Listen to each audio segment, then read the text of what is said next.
کہتے ہیں کہ ہمارے جسموں سے خون بہتا تھا اور ہماری آنکھوں سے آنسو بہتے تھے۔ یہ حضرت مولانا جعفر تھانیسری رحمۃ اللہ علیہ آزادی کی لرزہ خیز داستان اور آگے بڑھتی ہے یہ سلسلہ اور یہ تحریک مسلمانوں مزید آگے بڑھتی ہے۔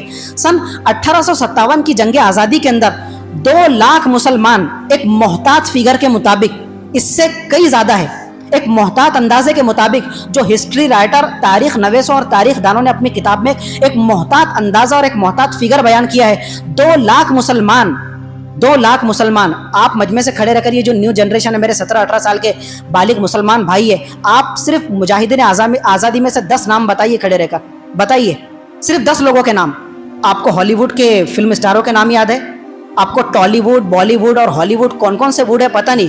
آپ کو انضمام الحق سے لے کر ابھی تک جتنے پاکستانی کرکٹر ہیں سب کے نام یاد ہے۔ آپ کو وراٹ کوہلی کا پورا جو بیک گراؤنڈ ہے وہ سب آپ کو یاد ہے کہ اس کے بیٹے کا نام کیا، اس کی بیٹی کا نام کیا اور اس نے کس کے ساتھ میں شادی کیا؟ نہیں آپ کو یاد ہے تو ہمارے جو مجاہدین آزادی، فریڈم فائٹرز ہیں، جن کی بدولت ہم یہ مسجد کے اندر بیٹھے ہوئے آزادی کی سانس لے رہے ہیں اور نماز جمعہ آزادی کے ساتھ ادا کر سکتے ہیں، کسی نہ کسی درجے میں ہم کو آزادی میسر ہے، ورنہ آج تو ہم انگریزوں کے پیروں کی خاک چاٹنے پر مجبور ہوتے۔ جو اسپین کا منظر نامہ ہے وہاں پر تو اللہ اکبر کی صدائیں سننے کے لیے وہاں کا ملک ترس گیا ہے پچھلے کئی سال سے، حالانکہ مسلمانوں کی کئی 100 سالہ وہاں پر حکومت تھی۔ تو ہم ان علماء کرام کے احسان مند ہے کہ جنہوں نے تحریک آزادی چلائی اور 2 لاکھ مسلمانوں کو اس وقت شہید ہونا پڑا، شہادت کے درجے پر فائز ہونا پڑا، فنا کے گھاٹ اتارا گیا، اور 2 لاکھ میں سے 51,500 تو صرف علماء کرام تھے۔ علماء کرام جو ہمارے سروں کا تاج ہے، انبیاء کرام کے وارث ہے، جنہوں نے علم حدیث کو مرتب کیا۔ دارالعلوم دیوبند کی بنیاد ڈالنے سے پہلے کی یہ بات ہو رہی ہے اور اس کے چند سال بعد تک کی بھی یہ بات ہو رہی ہے۔ تو 2 لاکھ مسلمان جو شہید کیے گئے تحریک آزادی کے وقت میں سن 1857 کی بات ہو رہی ہے، تو اس میں سے 51,500 تو صرف علماء کرام تھے۔ اب یہ ایک تھامسن نام کا رائٹر ہے جس کو ٹامسن بھی کہا جاتا ہے، یہ ہسٹری رائٹر ہے اور انگریز تھا۔ کہتا ہے کہ دلی کی جامع مسجد سے لے کر چاندنی چوک تک یہ جو جتنا لمبا ڈسٹینس ہے، جتنا لمبا فاصلہ ہے، دلی کی جامع مسجد سے لے کر چاندنی چوک تک جتنے پیڑ پڑتے تھے، جتنے درخت نظر آتے تھے، کوئی درخت ایسا نہیں چھوٹا ہوا تھا کہ ہر ایک درخت پر کسی نہ کسی عالم دین کی لاش نہ لٹک رہی ہو۔ ہر درخت پر کسی نہ کسی عالم دین کی گردن لٹکتی نظر آتی تھی، اس کا لاشا لٹکتا نظر آتا تھا۔ کس جرم کی پاداش میں؟ کہ ہماری غلامی قبول کر لو۔ علماء کرام کو، وہی ٹامسن کہتا ہے، یہ انگریز کی گواہی ہے، یہ اس کی شہادت ہے، یہ اس نے اپنی کتاب کے اندر لکھا ہے کہ علماء کرام کو زندہ علماء کرام، سور کا مرڈر کیا جاتا تھا، سور پر گولی چلائی جاتی تھی اور خنزیر کی کھال ادھیڑ کر اس علماء کرام میں سے زندہ عالم دین کو اس سور کی کھال کے اندر لپیٹ کر، اس کے اندر گون کر ان کو آگ کے علاوہ کے اندر جھونک دیا جاتا تھا زندہ۔ یہ جو سورۃ البروج کے اندر اصحاب اخدود کا واقعہ ہے، یہ تاریخ دہرائی گئی، اور کب؟ یہ ابھی پچھلی صدی کے اندر 1857 کی بات ہو رہی ہے۔ ٹامسن آگے لکھتا ہے کہ کبھی ان علماء کرام کے بدن پر سور کی چربی ملی جاتی تھی، ان کے بدن پر سور کی چربی کو ملا جاتا تھا اور ان کو نظر آتش کر دیا جاتا تھا، آگ کے علاوہ کے اندر جھونک دیا جاتا تھا۔ یہیں پر بات نہیں ختم ہوتی ہے، روزانہ ڈیلی بیسس پر، روزانہ کی بنیاد پر 80 علماء کرام کو پھانسی کے پھندوں پر لٹکایا جاتا تھا، اس لیے کہ انہوں نے جائزہ لے لیا تھا کہ یہ جو جہاد کی رمق ان مسلمانوں کے اندر موجود ہے، جہاد کا جذبہ ختم نہیں ہونے کا نام لیتا۔ اس کی وجہ کیا بھائی؟ تو اس نے جائزے کے بعد کہا تھا لارڈ میکالے نے کہ مسلمانوں کے اندر جب تک کہ 2 چیزیں زندہ و جاوید ہیں، موجود ہے، ان کے اندر سے جذبہ جہاد کو کوئی ختم نہیں کر سکتا۔ ایک تو قرآن کریم ختم کیا جائے، اور دوسرے قرآن کریم کی نگہداشت کرنے والے، قرآن پر پہرا دینے والے علماء کرام، یہ مسلمانوں کو جو ہے جذبہ جہاد کو سرد نہیں پڑنے دیتے۔ یہی وجہ تھی کہ روزانہ 80 علماء کرام کو دار و رسن کی مصیبتیں جھیلنے پر مجبور ہونا پڑا اور پھانسی کے پھندوں پر لٹکنے پر مجبور ہونا پڑا۔ یہ ٹامسن خود کہتا ہے کہ ایک مرتبہ میں دہلی کے اندر بیٹھا ہوا تھا، خیمے کے اندر خیمہ لگا کر بیٹھا تھا، مجھے گوشت کی بو محسوس ہوئی، گوشت جلنے کی بو آ رہی ہے۔ میں دیکھا یار گوشت چلنے کی باز کہاں سے آ رہی ہے، باہر نکل کر دیکھا تو دیکھا کہ ایک بہت بڑا آگ کا تنور دہکایا ہوا ہے، آگ دہک رہی ہے، آسمان سے اس کے شعلے بات کر رہے ہیں، اور وہاں پر علماء کرام کو پورا نیم برہنہ کر کے، صرف سطر ان کی ڈھکی ہوئی ہے، پورا بدن ننگا کر کے 40 علماء کرام کو ایک کے بعد ایک اس آگ کے دہکتے ہوئے علاوہ کے اندر نظر آتش کر دیا گیا، اور وہ بیچارے بھن گئے، جل گئے۔ میں اپنی نظروں سے دیکھ رہا کہ وہ 40 علماء کرام نے موت کو قبول کیا، لیکن ایک لفظ ذلت کا قبول کرنا گوارا نہیں کیا۔ مزید 40 علماء کرام لائے گئے، یہ ٹامسن کی گواہی ہے، کہتا ہے کہ مزید 40 علماء کرام، ان کی پیٹھوں کو ننگا کیا گیا، ان کے سارے بدن کو ننگا کیا گیا۔ انگریز کہتا ہے 1857 کے اندر انقلاب کی شرکت سے تم انکار کر دو تو ہم تمہیں ابھی چھوڑ دیں گے۔ وہ کہتا ہے یہ انگریز، اب دیکھو ہم اللہ پاک کی قسم کھاتے جھوٹی باتوں پر، یہ اپنا چشمدید گواہ ہے خود، اور بچش میں خود دیکھا واقعہ بیان کر رہا ہے کہ میں اپنے پیدا کرنے والے کی قسم کھاتا ہوں، میں اپنے پیدا کرنے والے کی قسم کھا کر کہتا ہوں کہ ان تمام علماء کرام میں سے کوئی ایک عالم دین ایسا نہیں تھا کہ اس نے انگریز کی بات کے سامنے اپنے قدم کے اندر جنبش آنے دی ہو، لرزش پیدا کی ہو، لڑکھڑاتی زبان سے یہ کہا ہو کہ ٹھیک ہے ہم تمہاری بات قبول کرتے ہیں، ہمیں تم چھوڑ دو۔ نہیں، رب ذوالجلال کی قسم، مجھے پیدا کرنے والے کی قسم، وہ تمام علماء کرام مچھلی کی طرح فرائی ہو گئے، بھن گئے، جل گئے، لیکن انہوں نے انگریزوں کے سامنے سپر ڈالنا گوارا نہیں کیا، کبھی ان کے سامنے سرنڈر نہیں کیا۔ جنگ آزادی کا تذکرہ ہو، جنگ آزادی کی تاریخ بیان کی جائے اور ہمارے علماء دیوبند، اللہ تعالیٰ ان کی قبروں پر کروڑ کروڑ رحمت نازل فرمائے، علماء دیوبند کا تذکرہ نہ کیا جائے تاریخ کے اندر، اس سب سے بڑی ناانصافی یہی ہو سکتی ہے، اس سے بڑی ناانصافی کی بات کوئی نہیں ہو سکتی ہے۔ حضرت شیخ الہند رحمۃ اللہ علیہ، تحریک ریشمی رومال کا نام آپ میں سے کتنے لوگوں نے سنا ہے؟ تحریک ریشمی رومال، ریشمی رومال باقاعدہ اس طرح رومال تھا کہ اگر یہ میں اس پر لکھ رہا ہوں تو کوئی نہ کوئی آپ میں سے اس کو پڑھتا ہے، ورق پر لکھنا، تاؤ پر لکھنا، پیج پر لکھنا تو سب کے سمجھ میں آتا ہے۔ ایک خفیہ تحریک چلائی تھی انگریزوں کے خلاف، نوابوں سے، راجوں، مہاراجوں سے، اور ریشمی رومال ہوا کرتا تھا دستی ٹائپ کی، اور اس کے اندر کڑھائی کر کے، اس پر دھاگے سے سلائی کر کے یہ پیغام بھیجے جاتے تھے، ارسال کیے جاتے تھے۔ اس کو کہا جاتا ہے تحریک ریشمی رومال۔ کتنے لوگوں نے نام سنا ہے؟ انہی علماء کرام، ان کی لازوال قربانی کی بدولت اور ہم اور آپ اس وقت آزادی کی سانس لے رہے ہیں، لیکن ہم کو اپنے علماء کرام کی، اپنے پرکھوں کی، اپنے آبا و اجداد کی، اپنے پاکیزہ نفوس اسلاف کی قربانیوں کا کچھ بھی علم نہیں ہے۔ حضرت شیخ الہند رحمۃ اللہ علیہ جب 1903 کے اندر حضرت کی وفات ہوئی، اور حکیم اجمل خان، جتنے بھی ڈاکٹرز حضرات ہیں حکیم اجمل خان کی کتابوں سے بے نیاز نہیں ہو سکتے۔ حکیم اجمل خان ہندوستان کی تاریخ کے بہت بڑے حکیم کہلاتے، بڑی حکمت سے نوازا تھا اللہ تعالیٰ نے۔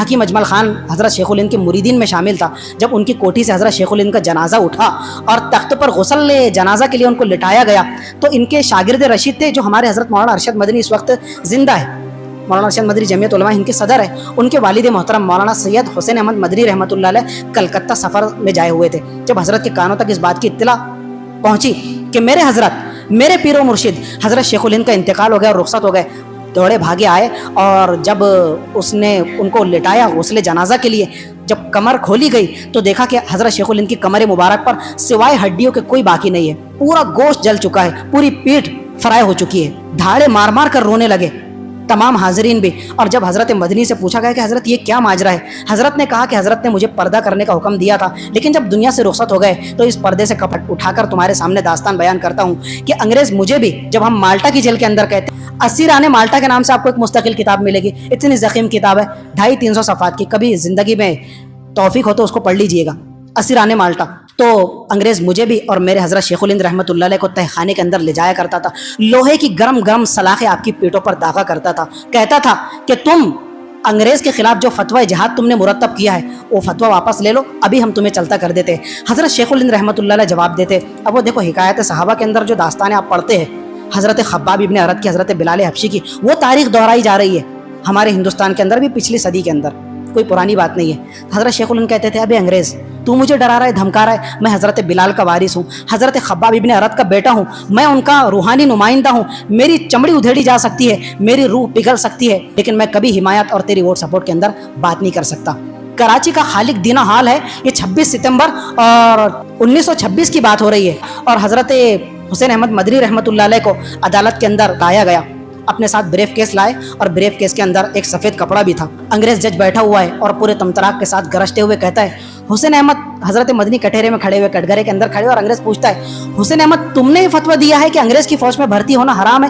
حضرت مدنی شیر کی طرح دہاڑتے ہوئے کہنے لگے، جج صاحب دیا نہیں تھا، دیا تھا، دیتا ہوں اور دیتا رہوں گا، جب تک حسین احمد مدنی کے منہ میں زبان باقی ہے، سینے میں قرآن باقی ہے، میں کہتا رہوں گا کہ انگریز کی فوج میں بھرتی ہونا حرام ہے، حرام ہے، حرام ہے۔ جب اس نے یہ سنا تو سارے سامعین سٹپٹا گئے۔ حضرت مولانا محمد علی جوہر رحمۃ اللہ علیہ، یہ بھی مرد قلندر تھا، اور یہ آج یروشلم میں مسجد اقصی جہاں پر ہے وہاں پر ان کی قبر بنی ہوئی ہے۔ مولانا محمد علی جوہر نے جب یہ فتویٰ سنا، قدموں میں گر پڑے حضرت مدنی کے اور کہنے لگے، حضرت تھوڑی دیر کے لیے آپ اپنا فتویٰ بدل دیجیے، اپنا بیان بدل دیجیے۔ حضرت مدنی نے کہا، محمد علی جوہر اگر میں فتویٰ بدلتا ہوں تو میرا ایمان بدل جائے گا، جب تک حسین احمد مدنی کے منہ میں زبان باقی ہے میں اسی فتوے پر قائم رہوں گا۔ انگریز جج نے کہا، حسین احمد تمہیں معلوم ہے کہ اس جرم کی پاداش میں جو تم عدالت کی توہین کر رہے ہو اس کا انجام کیا ہوگا؟ حضرت مدنی نے کہا انجام جج صاحب مجھے معلوم ہے, سبھی کو معلوم ہے, انجام ہے موت. موت کے بعد مسلمانوں کے ریتی رواج کے حساب سے مسلمانوں کی تجہیز و تکفین کی جاتی ہے, غسل کے بعد کفن پہنایا جاتا ہے. زندگی میں کبھی انگریز کی کمپنی سے بنا ہوا پروڈکٹ کا کپڑا میں نے آج تک اپنے جسم پر پہننا گوارا نہیں کیا. موت کے بعد جو مجھے کفن پہنایا جائے گا, بریف کیس کھول کر پوری عدالت کے سامنے بتایا, میں اپنا کفن اپنے ساتھ میں لے کر آیا ہوں. یہ حضرت مدنی رحمۃ اللہ علیہ 1926 کے اندر کراچی کا جو خالق دینا ہال جو وہاں کی عدالت تھی سب سے بڑی, اور حضرت مدنی رحمۃ اللہ علیہ مسلمانوں اپنی آخری عمر کے اندر بڑھاپے کے اندر ڈنڈ بیٹھک لگایا کرتے تھے. آج ہمارے نوجوان, ہماری نیو جنریشن سونے کے اندر, نیند مارنے کے اندر, صبح 9 بجے تک سونے میں اپنی صحت کا راز پوشیدہ سمجھے ہوئے ہیں. حضرت مدنی رحمۃ اللہ علیہ بڑھاپے میں پیرانہ سالی کے باوجود ڈنڈ بیٹھک لگا رہے ہیں. شاگردوں نے, مریدین نے پوچھا کہ حضرت اس آخری عمر میں ڈنڈ بیٹھک اب کیا ضرورت ہے؟ تو کہا کہ ڈنڈ بیٹھک لگانے کا یہ مقصد نہیں کہ میری فٹنس قائم دائم رہے, میں اس جذبے کے ساتھ لگاتا ہوں کہ آج بھی کوئی خبیث کمینہ قسم کا انگریز اگر میرے سامنے آ جائے تو میں اس طاقت کے بل بوتے پر اس انگریز کی گردن مروڑ کر رکھ دوں گا, اس لیے کہ انگریز سے نفرت میرے ایمان کا حصہ ہے. اور حضرت مدنی کا جذبہ نفرت انگریز اس حد تک کہ بڑا ہوا تھا, کہتے تھے کہ اگر کوئی کتا کسی انگریز کو جا کر کاٹ لے اور بھموڑ لے تو میں اس کتے سے پیار کروں گا, اس کو ناشتہ کراؤں گا, اس کو پراٹھے کھلاؤں گا, اس کو دودھ پلاؤں گا, اس لیے کہ اس کتے کا اور میرا مشن ایک ہی ہے, وہ ہے انگریزوں کی نفرت, انگریزوں کو ملک سے بھگانا. تو یہ مسلمانوں یہ جو تاریخ کی مختصر سی داستان آپ کے سامنے بیان کی گئی ہے 15 اگست کی مناسبت سے, بس اس کا مقصد یہ ہے کہ ہم اپنی اس روشن تاریخ کو زندہ و جاوید رکھیں اپنے سینوں کے اندر, اپنے ضمیر کے اندر, اپنے دماغوں کے اندر. اور ہماری جو نئی جنریشن ہے, نیو جنریشن ہے, نئی آنے والی پیڑھی ہے, ہم ان کے سامنے بھی اپنے اسلاف کے, اپنے پرکھوں کے, اپنے آبا و اجداد کے یہ روشن تذکرے کرتے رہے تاکہ ان کو معلوم ہو کہ ہمارے علماء کرام نے, اسلاف امت نے اس ملک کی آزادی کی خاطر کتنے جد و جہد کی, کتنی اسٹرگل کی اور کتنی لازوال قربانیوں سے اس دیش کو مالا مال کیا, اور آخر میں انگریزوں کو یہ ملک چھوڑ کر بھاگنا پڑا. 15 اگست اور یوم جمہوریہ کی مناسبت سے جب جھنڈے کو سلامی دی جاتی ہے تو لوگ مسئلہ پوچھتے ہیں کہ جھنڈے کو سلامی دینا کیسا ہے. اور ایسے میں حضرت ڈاکٹر اسرار احمد صاحب رحمۃ اللہ علیہ, میری دعا ہے کہ اللہ تعالیٰ حضرت ڈاکٹر اسرار احمد صاحب کی قبر پر کروڑ رحمت نازل فرمائے. ڈاکٹر اسرار احمد صاحب نے جو فتویٰ دیا ہے کہ جھنڈے کو سلامی دینا شرک ہے اور یہ بدترین قسم کا جرم ہے, ہمارے پورے علماء کرام ڈاکٹر اسرار احمد صاحب کے اس فتوے سے سخت اختلاف کرتے ہیں. ڈاکٹر اسرار احمد صاحب کو سلیوٹ ہے, ان کی شخصیت ایک قابل رشک عظیم ترین شخصیت تھی. واقعتاً میرے دل میں تو ڈاکٹر صاحب کی بہت عقیدت, بے پناہ جنون کی حد تک کی عقیدت ہے, لیکن یہ جو فتویٰ ڈاکٹر صاحب نے دیا ہے کہ جھنڈے کو سلامی دینا شرک ہے, شرک نہیں ہے. جھنڈے کو سلامی دینا ایک سیاسی حیثیت سے, ایک قانونی حیثیت سے, ایک ملک کا جھنڈا ہونے کی حیثیت سے ہم دے سکتے ہیں. بالکل ہمارے علماء کرام نے جھنڈے کو سلامی دینے کا جواز کا فتویٰ دیا ہے کہ آپ اس کو دے سکتے ہیں. شرک کس صورت میں ہوتا کہ اگر ہم جھنڈے کو مالک و مختار سمجھتے, اپنے نفع نقصان کا مالک سمجھتے. کوئی بھی مسلمان, ہمارا بچہ جو آج اپنی اسکول میں گیا تھا اور اس نے جھنڈے کو سلامی دیا, تو کیا جھنڈے کو اس نے اپنا مالک و مختار سمجھ کر جھنڈے کو سلامی دی, اپنے نفع نقصان کا مالک سمجھ کر جھنڈے کو سلامی دی؟ نہیں. پرچم کو سلامی دینا وطن کی محبت کے اندر یہ بالکل جائز ہے, اور ڈاکٹر صاحب سے ہم پورا 100% اس مسئلے کے اندر اختلاف کرتے ہیں پورے احترام کے ساتھ میں. پھر ایک مرتبہ دعا کرتا ہوں کہ اللہ تعالیٰ حضرت ڈاکٹر صاحب کی قبر مبارک پر کروڑ رحمت نازل فرمائے, اور ہمارا فتویٰ بالکل وہی قائم و دائم ہے کہ جھنڈے کو, پرچم کو سلامی دینا بالکل جائز ہے. وآخر دعوانا ان الحمد للہ رب العالمین.